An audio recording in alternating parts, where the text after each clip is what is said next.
And now we're getting footage of Aaron Rodgers basically being the quarterback of, not only the past, but certainly of today for the Pittsburgh Steelers, in complete control of the situation. And everybody remembers Gainwell's touchdown from the game, where he makes that insane catch down the right sideline. Ball hits his forearm, bounces up, he catches it, nobody touches him. So that was obviously a great play call by Artie Smith, right? Well, watch how this thing actually comes together. This side, I'm gonna run flat to the right. Wait. Motion all the way out, run a go, all the way out.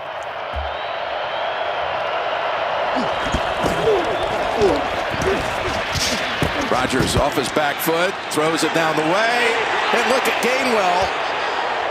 And he scores. Thinks he has a touchdown. He catch it. He catch it. Excellent. He caught it. I mean, I don't think he was touched. I think this might be a touchdown, Jim. I mean, Gainwell thinks he has it.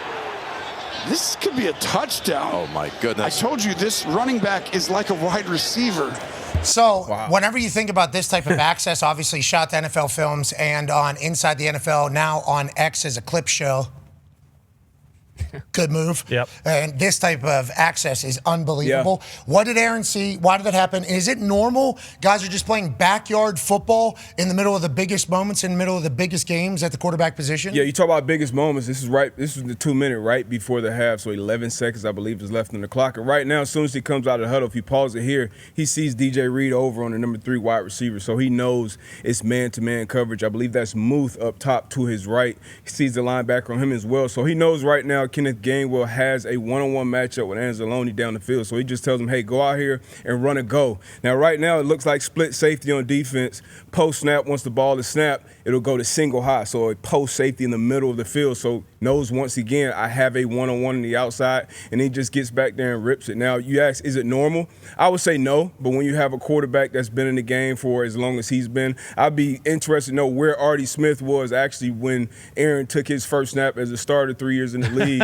But, like, when you have that type of relationship, or even like Phillip Rivers or Stafford, these guys that's been around the NFL so long, they have this type of freedom, I would assume, to make these adjustments and calls. And we all know the play caller to quarterback, that communication goes out at 15 seconds on the clock, so everything after that is on the quarterback. So I just love seeing this, love hearing this mic'd up, seeing this actual access. And then even the part of, hey, that's a touchdown. Like, he got up, he didn't get touched. So all of that, Tomlin's reaction when he was like, that's a touchdown. Okay, great, he caught it. It was just all awesome. Yeah, I think the special part about it all is the fact that it works, but also Gainwell, he tells him to go to the flat first. Yes. And then without correcting or saying anything, he goes, go motion all the way out and run a go. Gainwell says, you got it, bro. Right. Yeah, there's all buy-in. Dan Orlovsky broke down another play earlier from this game, Jaylen Warren's long pitch touchdown. Mm-hmm. Basically, there's a safety. If you listen to Dan Orlovsky's breakdown of it, there's a safety that's certainly supposed to fill in a gap over here, be a part of it. Aaron Rodgers sees that guy high, knows that he's potentially supposed to take the pitch away, and he decides to tell DK Metcalf, hey, actually run a bubble, dude, to get this safety the hell out of here. Right before the snap, he looks over at DK, gives him a hand signal to run the bubble, takes the safety out of the play, then Jaylen Warren has it wide open. It's like, this dude, it's this guy versus the defense right now, is what it feels like. And if you have Aaron Rodgers battling against a defense, I think the way he would view it, and he should for all these years, is like by the second half or fourth quarter, like, I'll figure it out. Like, I think that's why games are close with Aaron Rodgers. And then you hear Coach Mike McCarthy talk about, like, a lot of these games come down 2 minutes. There's nobody I really like against 2 minutes more than Aaron Rodgers. I mean, he knows what the defense is doing. So I think just like anything, or anybody that's like super smart, he's calibrating all game. And then he is like, every play is the first 15 for him to see what you're doing. And then once he's got you, it feels like they at least have given him the freedom. Whatever you think works, let's go ahead and do that. And maybe this is the meetings that he was talking about earlier in the year. Maybe like in these meetings, he's trying to tell him like, hey, a second and a half before the ball is snapped, I might see something and I tell you this.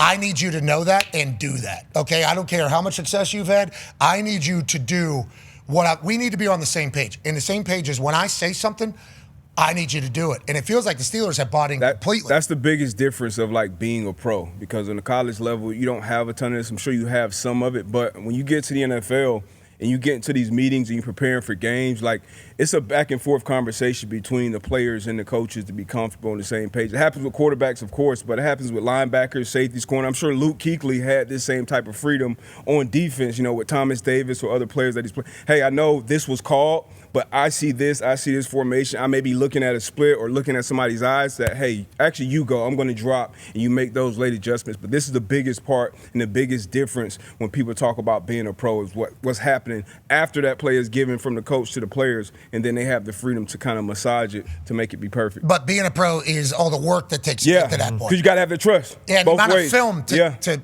to be able to call that shit. Yep. You got to know your shit. Go ahead. And that could be a big reason why the offense has kind of taken off in the last few weeks since Thielen has been in the starting lineup, since MVS has been in the starting lineup.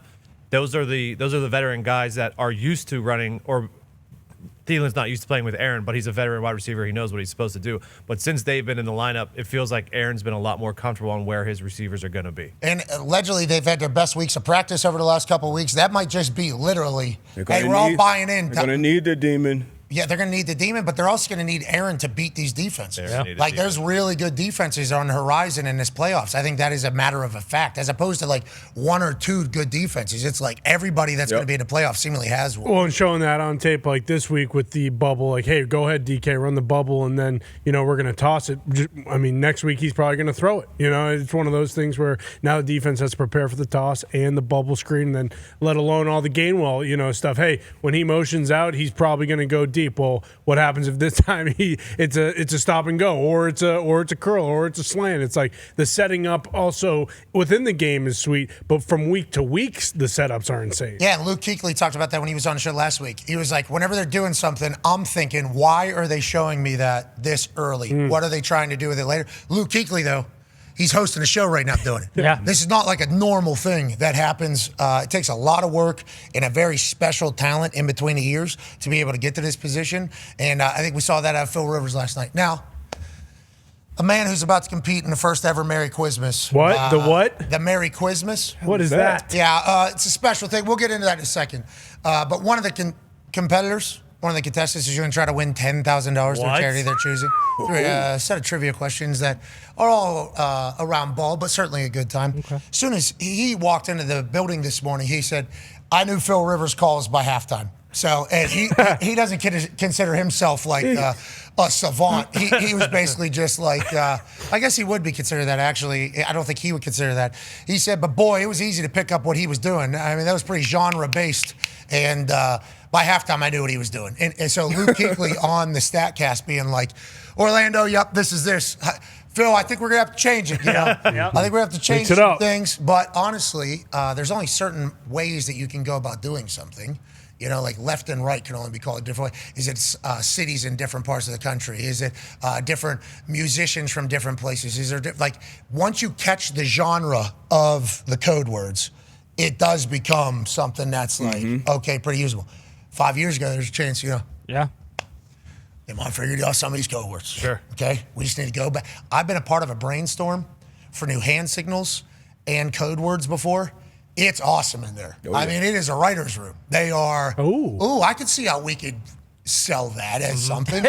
Yeah. Like dig, classic, start with like you're digging. But then, okay, what can we move off of this? What do you do afterwards? Well, you do this as well. And then actually you can kind of take that thing with your left hand and then kind of sit on that thing, right? Yeah. How do we sell this to everybody?